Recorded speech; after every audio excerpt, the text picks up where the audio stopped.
इतनी महत्वपूर्ण और उपयोगी जानकारी देने के लिए। जैसा कि मैं समझ पाया हूँ, आयुर्वेद एक स्वाभाविक चिकित्सा पद्धति है जो आपके आसपास से, आपके वातावरण से औषधियों को ग्रहण करती है। यद्यपि इसमें समय लगता है, परंतु ये आपके चीड़ फाड़ के बिना बहुत ही स्वाभाविक तरीके से आपको स्वस्थ बनाती है।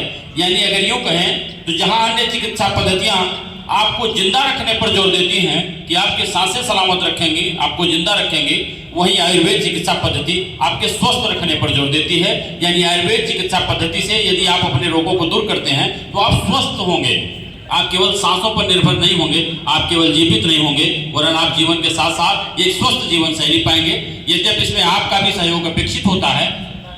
अतीत में ऐसा जरूर हुआ कि त्वरित लाभ के चक्कर में और विदेशी संपर्क के कारण कहीं न कहीं आयुर्वेद चिकित्सा पद्धति पर प्रभाव पड़ गया था, दुष्प्रभाव पड़ा था। इस पर, इसके रिसर्च पर, इसके शोध पर कम काम हुए, परंतु वर्तमान समय में भारत सरकार ने भी आयुष मंत्रालय की स्थापना की है, जिसके अंतर्गत क्षेत्र में ढेर सारा काम हो रहा है। साथ ही साथ पतंजलि योग पीठ क्षेत्र में व्यक्तिगत तौर पर विशेष कार्य कर रहा है। और इधर हम देखेंगे तो आयुर्वेद चिकित्सा पद्धति में पुनः सुधार हुआ है, पुनः लोगों का ध्यान आकर्षित कर रही है।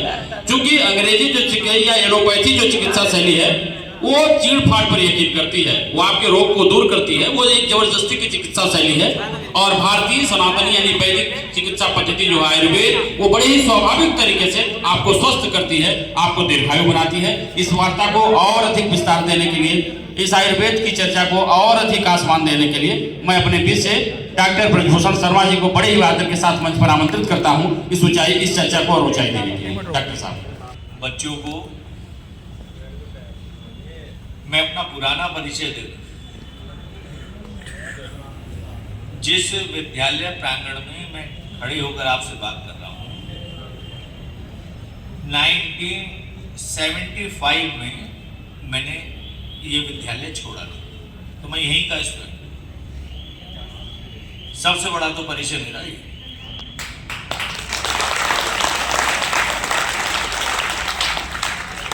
दूसरा परिचय, अभी बच्चों इसी वर्ष 11, 12, 13 मार्च में एक चौधरी चरण सिंह विश्वविद्यालय में 3 दिवसीय आयुर्वेद की बहुत बड़ी कार्यशाला हुई, जिसमें भारत के उपराष्ट्रपति, हमारे प्रदेश के यशस्वी मुख्यमंत्री योगी आदित्यनाथ जी और हमारे प्रदेश की राज्यपाल आनंदीबेन पटेल जी वो उपस्थित रहीं।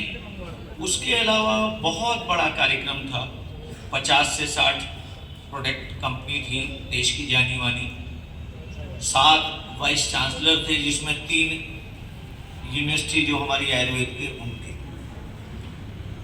1200 से 1500 ग्रेजुएट पीजी और यूजी वाले, तो 3 दिवसीय और 3 दिन की ओपीडी, जिसमें 3000 से ऊपर रोगी देखे गए। मैं वर्तमान में, मेरे पास देखिए, हम लोगों की पद वगैरह नहीं होते, हमें जिम्मेदारी होती है। वर्तमान में एक बहुत ही देश का जाना माना संगठन है निखिल आयुर्वेद विद्यापीठ, मैं उसका राष्ट्रीय महामंत्री का दायित्व मेरे पास है। और चूँकि आज मेरे पुराने विद्यालय में कार्यक्रम था, इस कारण से मैंने अपना पंचकुला का, हरियाणा का प्रोग्राम कैंसिल किया, जिसमें पूरी आयुष निश्चित थी, मुझे वहाँ रहना था। लेकिन चूँकि मेरे लिए प्राथमिकता मेरा शहर और मेरा पुराना विद्यालय। अभी मेरे से पूर्व में जो हमारे सीनियर यहाँ उद्बोधन आपको दे रहे थे, नगर वैद्य कल्याण सभा मेरठ में है, आप उसके महामंत्री का दायित्व है। अब मैं आयुर्वेद की बात करता हूँ बच्चों। आयुर्वेद को अगर हम संधि विच्छेद करें, आयुर्वेद, आयु प्लस वेद, आयु का ज्ञान, तो हम स्वस्थ रहते हुए कैसे दीर्घायु हों, ये है।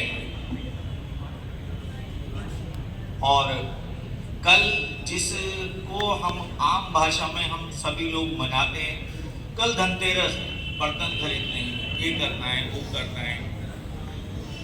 ज्योतिषियों के भी वो आ जाते हैं अखबारों में, इस टाइम पर मुहूर्त होगा, इस टाइम पर बर्तन खरीदेंगे, इस टाइम पर सोना चांदी खरीदेंगे। वो विषय अलग है, मैं उसमें नहीं जाना चाहता। लेकिन कल का एक विशेष महत्व है। कल समुद्र मंथन से भगवान धन्वंतरी जी प्रकट हुए थे। उनकी धन्वंतरी जयंती को धन्वंतरी त्रयोदशी ये बोलते हैं। वो बिगड़ते बिगड़ते, क्योंकि हमारे यहाँ तो पहले मुगलों के हमले, उसके बाद फिर अंग्रेजों के, भारत तो एक ऐसी धर्मशाला बन गई थी, जिसे आया वो ले गया। चीन वाले आए, वो हमारे हिमसागर, वो जो आज रैकी होती है स्पर्श चिकित्सा, और इस वजह से कभी अगर बात आती है तो इसका आप ध्यान रखें। कल का बड़ा महत्वपूर्ण दिन, भगवान धन्वंतरी जी का कल प्रकट दिवस। अब आयुर्वेद में सबसे पहले अगर हम बात करते हैं तो हमारा यहाँ से शुरू होता है आहार विहार, कि हम क्या खाएं, कैसे खाएं, कैसे शरीर को स्वस्थ रखें। बड़ा कड़वा सच है, हमारी जो आने वाली पौध है, और अब तो आने वाली पौध क्या, 70 साल के भी, 80 साल के भी जिनकी गर्दन हिलती है, वो भी चाउमीन पर बड़ा जम के यहाँ चटकारा मारते हैं, बढ़िया लगती है। मैं नहीं कहता कभी कभी खा लेनी चाहिए, मैंने तो खैर अभी दुर्भाग्य या सौभाग्य से अभी टेस्ट भी नहीं करा उसका कैसे हो।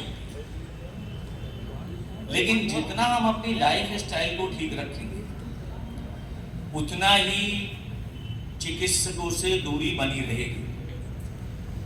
हम मौसम की सब्जी और मौसम के फल जरूर खाएं। सस्ते होते हैं, अच्छे होते हैं, पूरे इंग्रेडिएंट्स होते हैं उसमें।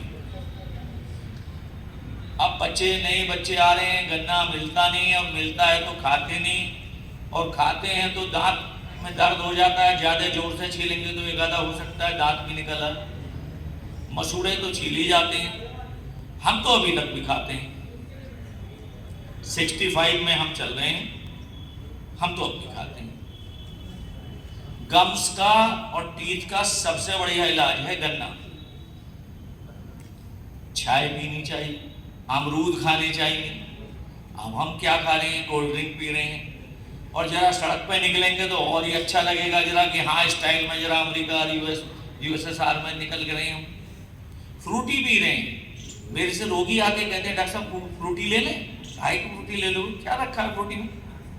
कभी कभी टेस्ट के लिए आर्टिफिशियल फ्लेवर्स। आयुर्वेद हमारे किचन में है, मेथी है, बथुआ है, सरसों है, गाजर है, ये सब्जियां हैं, और मसाले हमारे सब आयुर्वेद की औषधियों हैं। अजवाइन है, हींग है, हल्दी है। तो आपकी बात तो सुनेंगे नहीं तुम। आज जरा कोई करके, आज भी पुरानी चीज है वो, और वहीं टिकी हुई है। मैं मॉडर्न साइंस का कोई परहेज, मैं विरोध नहीं करता हूं, लेकिन हमारी मेडिसिन बदलती नहीं है। हमारी मेडिसिन वहीं की वहीं स्थिर है। चंद्र प्रभावती जो 5000 वर्ष पहले थी, आज भी वहीं खड़ी है स्थिर।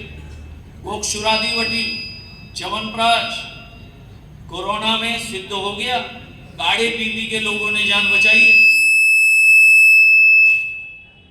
जो देश विश्व के वेल डेवलप्ड कंट्री थे, वहां डेथ का रेशो, और हमारे हिंदुस्तान में केवल और केवल हमारी लाइफ स्टाइल ने हमें बचाया।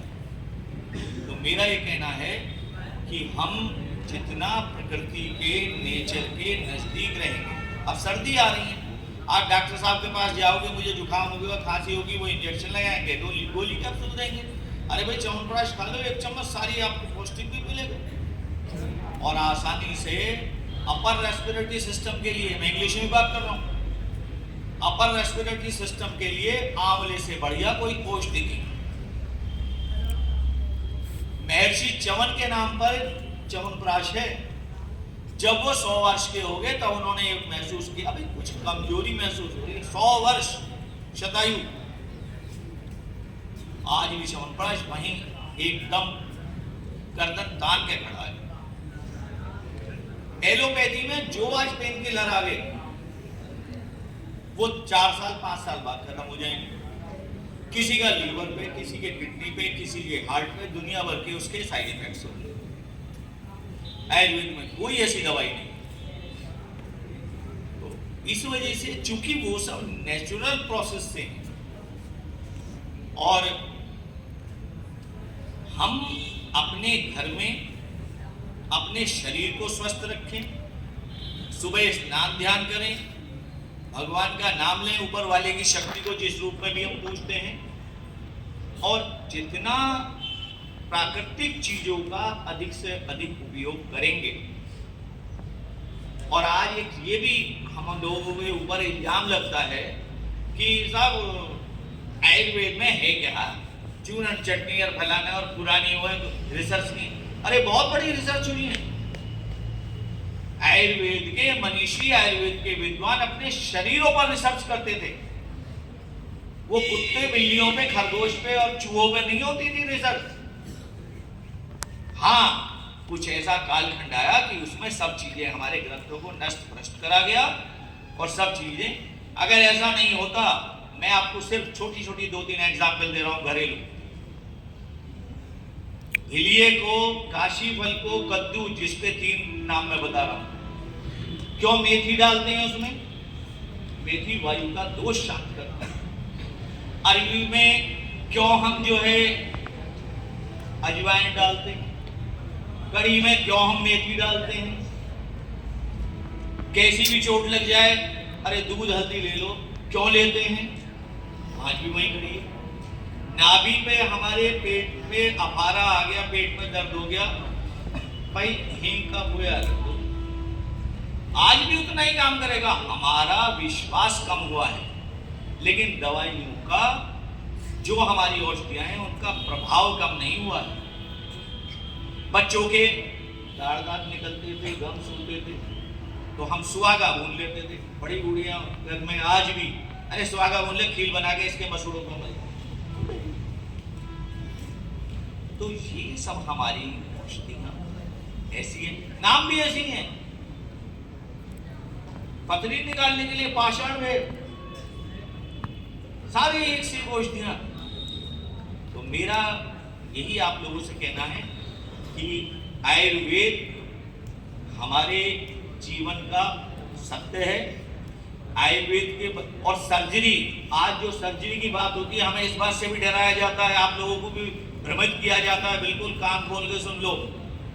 आयुर्वेद में जो सर्जरी थी, अभी तो उसकी ABCD तक भी नहीं पहुंचे हैं मॉडर्न साइंस। आज भी हमारे उधार के इंस्ट्रूमेंट से आंख के ऑपरेशंस होते हैं। महर्षि सुश्रुत जो फादर ऑफ सर्जन है वर्ल्ड के, आज भी उनके औजारों से सर्जरी आंख की होती है, जो हमारा सबसे सेंसिटिव पार्ट है बॉडी का। और ऐसी ऐसी सर्जरी हो गई हैं, एक उंगली नहीं जोड़ती। भगवान शंकर ने तो मस्तक जोड़ दिया था, और वो भी किसका मस्तक लगा दिया था? हाथी। अपने ससुर साहब के बकरे का। करके तो दिखाओगे ऐसी सर्जरी? तो मेरा सिर्फ ये कहना है कि आप लोग विशेष रूप से इतनी बातों में नहीं, अपने स्वास्थ्य का ध्यान रखें। स्वास्थ्य जब ठीक रहेगा, स्वस्थ मन में, स्वस्थ शरीर में ही हमें पढ़ाई का आगे वो होगा, अपने माता पिता का, अपने शहर का, अपने देश का, अपने राष्ट्र का। आप आने वाली है अभी पीढ़ी है, आयुर्वेद पर विश्वास करें और दुष्प्रभाव नहीं है। इसी के साथ जय आयुर्वेद, जय भगवान धर्म।